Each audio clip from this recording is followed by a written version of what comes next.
Memphis, Memphis, Memphis, Memphis, Memphis, Memphis, Memphis, Memphis, Memphis, Memphis, Memphis, Memphis, Memphis, Memphis, Memphis, Memphis, Memphis, Memphis, Memphis, Memphis. Nothing but Memphis. Nothing but Memphis Showboats right here on the Captain's Log with your host Brandon, aka the Captain, and I got a good one for the Yacht Club today. We're joined by Tyler Springs, helping me out on his way back to Memphis to get back to News Talk 98.9, The Roar in Memphis, to do the pregame and postgame show for the Showboats. Tyler, how you doing, bud? I'm great, man. This has been a really interesting couple of weeks for sure. And it's great to have people excited about the Showboats. Like, they've had really good home faithful showing up week in, week out. Yacht Club doing their part, and we love that. That makes it more of a home atmosphere. You saw that with the Pittsburgh game, and we'll get into all that. But I just love the direction that the boats are going right now, and it's not without adversity, but it's a good direction. I tell you what, you're telling me, because I had to get on here week after week those first 3 weeks, and it was tough. It was tough, you know. I felt like Todd out there after the second game. I'm like, you know what, Skip, we will remember that. Okay, pal, we will. And look at us now. We've gone on a tear. All right, the last team that beat us is the team we're about to rematch right now, the Houston Gamblers. I heard you just talked about the fans in Memphis a little bit. What I see, Coach Haley does the show every Tuesday. 7:30 Central Time.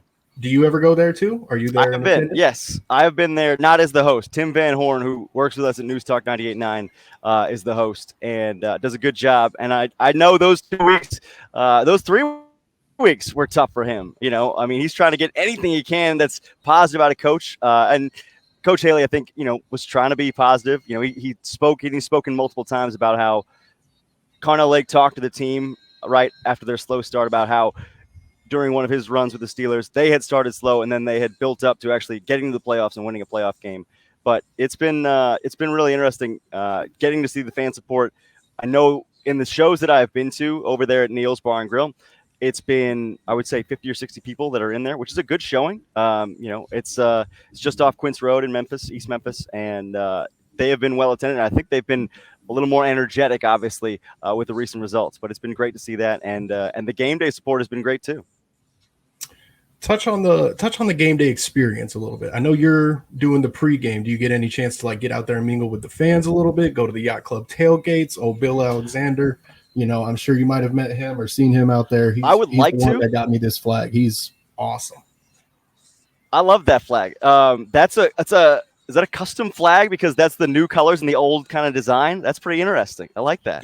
Yep. There's a guy out there, Bill Alexander. He's at the tailgates and he sets up a little booth. He's got the flag. He's got some pennants. A lot of cool stuff, man. That's awesome. I love that. And I will say, on game day, I think they do a good job of setting up both amenities for fans and places where you can buy some merchandise. I recognize merchandise, as you and I think have sort of back-channeled about, it's harder to come by, right, in other circumstances and away from game day, and that's tough, right? We know Antigua's the official brand apparel of the USFL, but actually getting your hands on that stuff, you really got to order it online. It's hard to find. You can't really go to a Dick's Sporting Goods, at least so far as I have seen. If it's in there, I apologize to the USFL. I hope it's in there. I'd like it to be in there. But in terms of the game day experience, what I have gotten to see, and most of the time when I show up, I'm going so that I can get a little bit on the field before the game, talk to some people, make sure that everything's set the way it needs to be for the radio broadcast. But I will say it's been impressive that they have contributed a couple of different things. One is the MC who's doing these games live in stadium, right? The guy who's pumping up the crowd and everything. He's a DJ on News Talk 98.9, right? So he's done a great job with that. He's also, I think, part-time into stand-up comedy, so he's got the personality for that. And I think he's doing a really good job making it a fun atmosphere.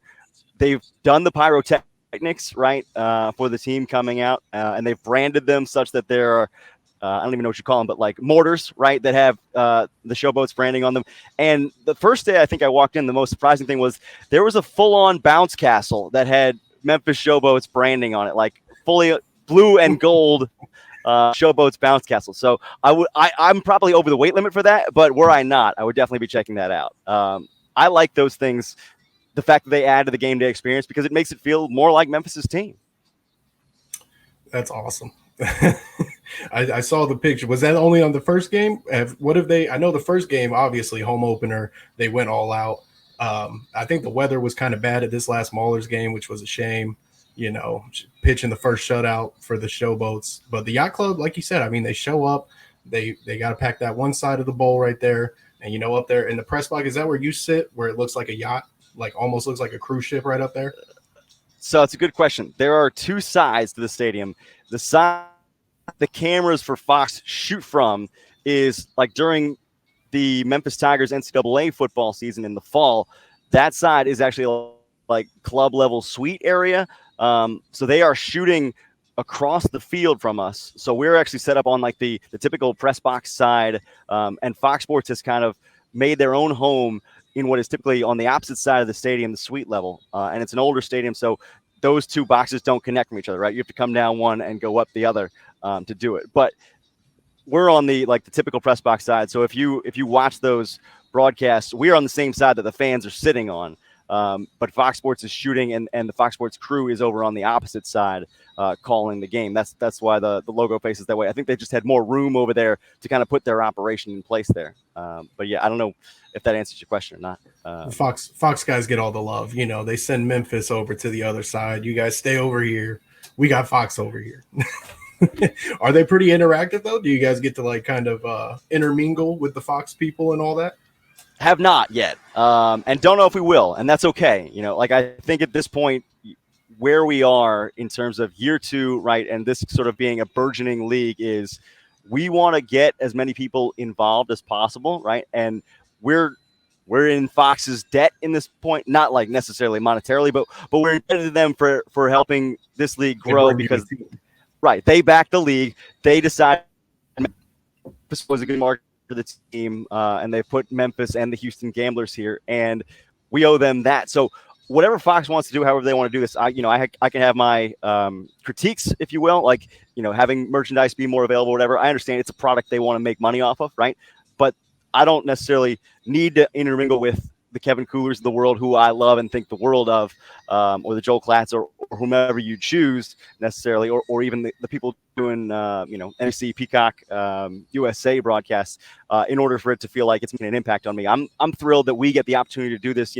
It's Memphis and Michigan. Those are the only two teams that have a local radio crew doing their games. So we feel very fortunate that we're getting this opportunity, and we just want to make the most of it and give people a great broadcast so that they tune us in again. And hopefully in years to come, having radio crews will be standardized for all these markets. And then we'll have some information to trade, right? Week in, week out, people to form relationships with. And I think that way you get to know the entirety of the league better, just not just a couple of teams.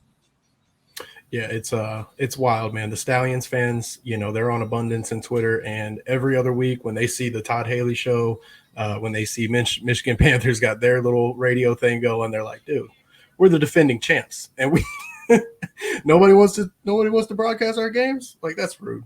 But you touched on getting involved in the community a little bit. I see the Showboats and the Gamblers. You see them all over the socials, always trying to ingratiate themselves with the community. Have you guys felt that? Have you been at any of the events yourselves and seen what they're doing? So I see the posts that you see, and I have not gotten to ask about the visits to the elementary schools that they've done, or the food bank work that they have done, though I love it. I think that's so important. And Memphis as a community really appreciates that stuff. There are a lot of opportunities to mentor in this community and serve people in need. And I think it's great that they are going on behalf of their teams and making that name out there in the public sphere where people are like, oh, USFL. Okay.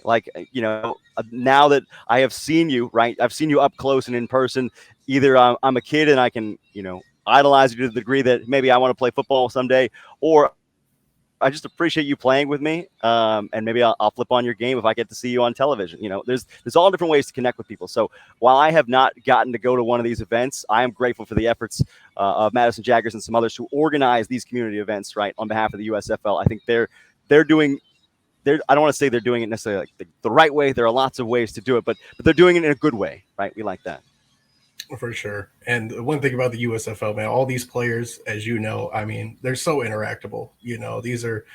Most of them have an underdog story. They might have got injured in the NFL. They might have just got overlooked. A lot of people may overlook that COVID year, man. Back in year one in the USFL, I know you guys didn't have a team, but I was covering it still. And back then, it was a lot of guys from that COVID year draft that just, if you didn't have any kind of NFL connection, you weren't going to get in the building, So it was tough for those guys, man. I love it. Glad they're getting involved. I'll always love to see those posts. Retweet all of them. And let's get into this game, man. Huge game this week. Spicy game this week. Rematch against the Houston Gamblers. You were there for the first game. Close game, 4-point loss. What was your takeaway from that first matchup? It stung, I think anybody watching that would have said so. And the fact that it was that close, you felt great about the defense. I think one of the points that's been made is you throw away that week 2 game against Birmingham where nobody should have, right?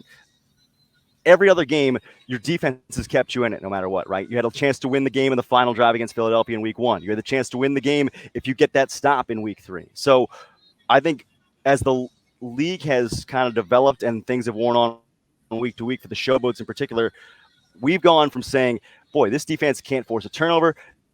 They can't really get people off the field to, oh my gosh, what's happening, right? Like Carnell Lake's players, I think, have just gotten a little more confident. And I will credit Dave Rosano, among others, whoever has scouted the talent, especially for the defensive interior and the defensive secondary, I think has been terrific.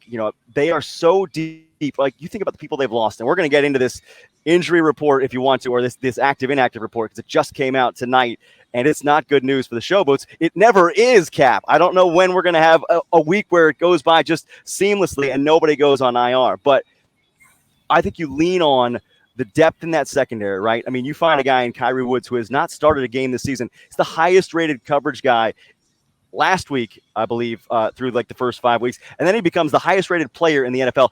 And you can't watch a Showboats game without seeing Kyrie Woods make 2 or 3 plays, whether it's defense or special teams or something else. He was the one that I believe down one of the punts from Brandon Wright inside the 1-yard line last week. So he's out there making plays on special teams. I love getting to see the guys who are starting and playing big reps on defense doing special teams work because they're good at it, because they're really good athletes.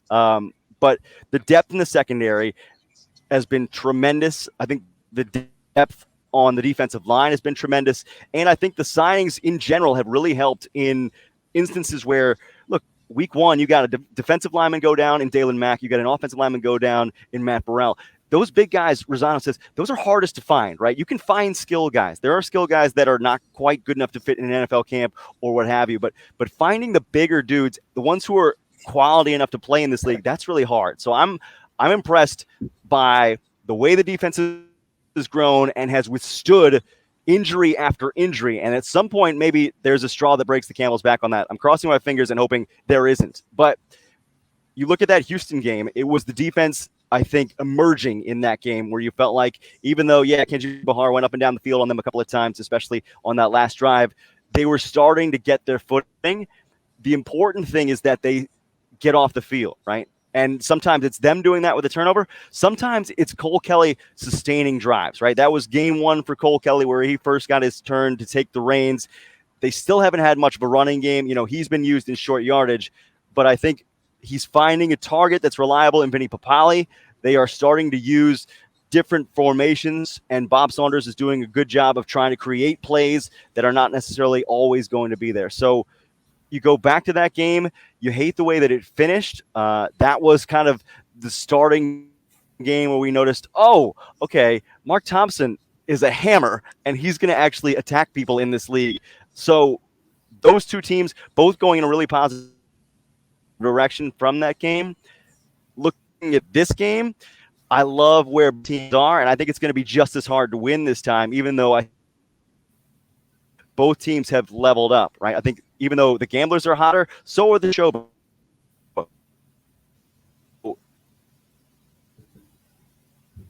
Oh, no. Tyler, I lost you. Are you there? Can you hear me? I'm here. Are you back? Okay. I lost you for a minute there. You cut out at the end, but you gave a great answer. Can you hear me? Oh, the rest stop. He's at the rest stop, folks. It's killing him right now. I'm sorry, guys. It's my fault. It's okay. Are you there? Oh, I see the thumbs up. I can hear you. Okay, you can hear me? good. I can hear you. All right. So the worst thing about that week 3 game, I thought, was Ryan McDaniel making this wild, crazy catch in the end zone. And no one's going to remember it really, because I think that's the same drive afterwards that Kenji threw that beautiful pass right down the seam to Peterson, or was that a different game? I think that was that game, wasn't it? I think that was the same drive. Yeah, I think that was the one. Yeah, I think that was. Yeah. I mean, that was a beautiful ball by Kenji. Got to give him love there. And you touched on it a little bit, those big guys. And it feels like the offensive line, we kind of found a little bit of a run game. Kareth White was down last week, so Jawan Washington got the starting reps, and he really took over. He got higher than the rushing average on the season, which I think is like 67, and Jawan got like 71 yards. You think it was it's kind of like the O-line, they're finally kind of finding their groove as well, being able to play 5 weeks. These guys don't get a preseason or nothing like that. They get like 3 weeks of training camp and a couple scrimmages and got to get out there. As you think it's the offensive line and like maybe a combination of Jawan's vision, or what do you contribute it to? I think it's a combination of things. I think that's certainly one of those things. I think we have seen that line is you got lines that are able to do multiple things, right? We've certainly seen that line back up, right? They can pass protect. We know that. They have given Cole Kelly time to throw and to throw downfield at different times, and it helps that Cole's a hard guy to bring down, right? We've seen him. They can't. He's huge, so he'll take a shot.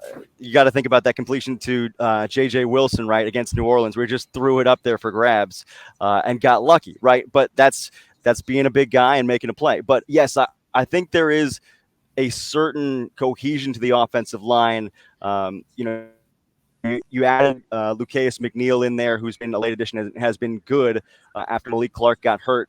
And I think there was a 30-yard run, I believe that was the longest of the season by Jawan. Just picked the left side of the line where there was nobody, I think on a cutback or maybe a counter, where you felt like there was a green grass in front of him, right? Great to see that kind of green grass in front of you and a running play broken for that distance, because that was what you were struggling with. That accounted for a lot of the yards, and you still didn't get a 100-yard rushing game out of the team. So there's still obviously things to work on, but at least you can get a little bit of burst from Jawan. You can count on that. I thought Kareth White actually ran the ball really well against Michigan. I was down on the sideline for that game, so I got to see it up close, and I thought he broke a couple of decent runs where at least you got first down yardage when you needed it and could bust it wide to the edge if necessary. But I think it's still a work in progress, right? Having Ezra Gray help out in the screen game this past week was not bad, but I'm interested to see what it looks like in attacking the Gamblers for the second time, right? This is the first rematch game that they have had. They're going to see the Stars again, they're going to see the Gamblers. They're going to see the Breakers again. They're going to see the Stallions again, right? But you want to try and see what the adjustments Bob Saunders has made are in terms of trying to find, if we look at this tape again and we're a different team than we were 3-4 weeks ago, what can we attack differently for a Houston defense that I admit is still pretty fierce? Yeah, the Gamblers definitely lost a lot from their defense last year. I mean, their defense last year was definitely kind of like the Maulers of this year, just keeping them in games that they just shouldn't be in. And I think the Showboats are coming for that number one defensive spot. I mean, I don't know how you get much better than a shutout, but, my guy Webb, he still thinks the Maulers are number one. So I'll let him have that. We're the most opportunistic defense. You touched on it earlier. We started off the season -4 in the turnover margin. We're +4 after that. You talk about these teams both ascending at the same time. The state of the USFL South Division. What's your take on it? I mean, obviously it's all jumbled up. We got the Stallions and the Breakers playing this week. Who do we need to win out of Stallions Breakers? I don't think it really matters. Obviously, we got to focus on the Showboats, but Stallions Breakers, who you got? It's interesting, and I don't want to bring up the P word, the parody word, right? That comes up all the time in NFL discussions. But you are seeing that, right? You're seeing that. And I don't know if people love it, Cap, the way they think they do when they clamor for it as a principle, right? The fact that anybody can win any week. This is really an any week, any team kind of league. And sometimes people see the records of like, if all 4 teams in that division are so good, then it's not a very good division. No, not necessarily. I think sometimes it's every team being good and being capable of beating the other. When I go and look at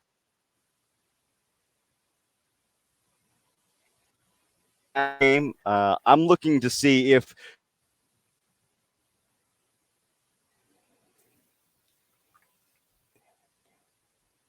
different for New Orleans in these back half weeks of the season, because I think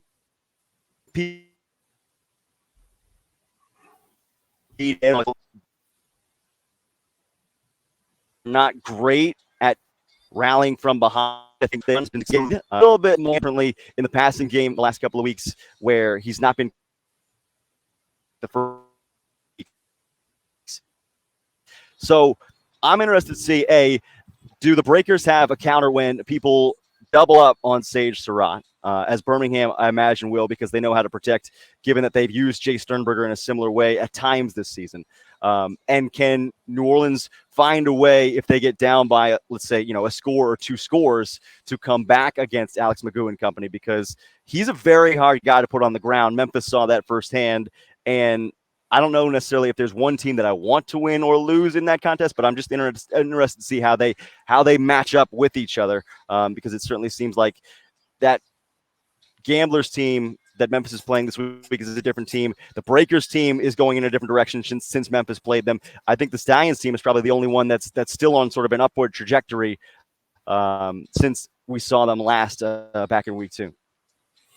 Gotcha. We missed the first part of your answer. I'm sure it was awesome, but the rest area is killing you. So we're going to wrap this one up real quick. Let me get your keys to the game. What do the Showboats have to do? Obviously, we got to stop Mark Thompson. But besides Mark Thompson, what else does Showboats need to do to win this game? Win the turnover battle. I know that's common sense, but win the turnover battle. I think you lean on your secondary and your defense there, and you try not to get people hurt. Obviously, I don't mean that as a joke, but seriously, how far down the depth chart can you go and still find yourselves able to compete, right, with a really good team like Houston? But I would say try and control drives, and put a little pressure on Kenji Bahar. I recognize they're a very talented team, but if you can stop the run game, like you said, and then you put pressure on Bahar, though he is mobile, I think his decision-making has been suspect at times this year. I would say what the Generals did last week, poorest against Houston, was stop the downfield pass in terms of like vertical threats. So look, it's going to be really hard. You got to find a way to neutralize either Anthony Ratliff-Williams or Justin Hall, one or the other. And I would rather it be Hall, because he's been the do-everything guy. And I think he's probably going to get another shot in NFL training camp if he keeps playing like this. But you've got to find a way to stop that guy. I think the vertical passing game is going to be the thing that I think either makes or breaks Memphis, because that's been the thing that's gotten to them before, but not in the last couple of weeks when they played well. Gotcha. Your service is looking good right now. So I got one more question for you. Yeah. You touched on it a little bit, the NFL training camp. The season goes by so fast. It's like we're halfway through, but we're halfway through. Like, golly, it's almost here. So, who would you pick on the Showboats? 1 or 2 guys, maybe one defense, one offense that you think has a real NFL shot? If you're looking at this team, I would say, look, it's about fit, right? I think that's the biggest thing at the end of the day, is it depends on who's looking at you. I think I said it to somebody the other day. I think Vinny Papali and Kyrie Woods are playing lights out in such a way where you cannot take your eyes off them snap to snap. I also would say, in a low-key kind of way, Brandon Wright continues to kick the mess out of the ball. I think his size might be holding him back. He's only 5'10", and maybe that scares some teams off in terms of durability. But I think those 3 guys would be my pick right now of the guys on the Showboats that probably would deserve an NFL training camp slot. Maybe none of them are flashy, but I think they have all done tremendous jobs so far through the season. Yeah, man. Brandon Wright, you talked about him. He was all USFL last year for the Bandits. I mean, I don't know. Like you said, I mean, it's tough for these guys, man. If you don't, the NFL is a business, and it's like a who do you know business most of the time. If these guys have an NFL connection at some point, they've probably got a better chance to get back on. And you talk about special teams. That's where we saw a lot of USFL guys from last year really make their way onto an NFL practice squad or an NFL roster. We had long snappers out there. We had kickers out there. We had Cavante Turpin, obviously, Pro Bowl MVP, the success story of the USFL. So I appreciate you, Tyler. Thank you for giving me some time, man. Get home safe. Yacht Club, you guys go follow Tyler. His Twitter's been down there, right there on the little ticker. Tyler, sorry about the rest stop, man. Any last words, man? You need to plug anything before we get out? No, I wish I could tell you to tune in News Talk 98.9. those broadcasts are geo-fenced to the Memphis area. But if you are in the area, let people know you can get those broadcasts inside the Memphis listening area, right? That's where you can find them on Newstalk 98.9. I don't think they stream. I could be wrong on that. I listened to you. I got on internet. I'm pretty sure I got on Google Chrome, and I looked up Newstalk 98.9. I went to y'all's website, and I'm pretty sure y'all have a live stream. So as long as the people know what time the game starts, they can jump into the live stream. And I heard you. That's how I heard you on the first episode, your first pregame for the opener. I haven't sat around for the game because I got the TV, obviously, but right. I assume it probably is because the coaches show is on there too. So that's good, guys. Check out Newstalk 98.9. We appreciate that. It'll be a 1:30 kick on Sunday, 1 o'clock pregame, and then you got Russell Copeland and Eli Savoy on the call, and Caroline Jones on the sideline. We'll do it all again. Awesome. Appreciate it, Tyler. Hope to get you on again, buddy. Absolutely. Thank you, man.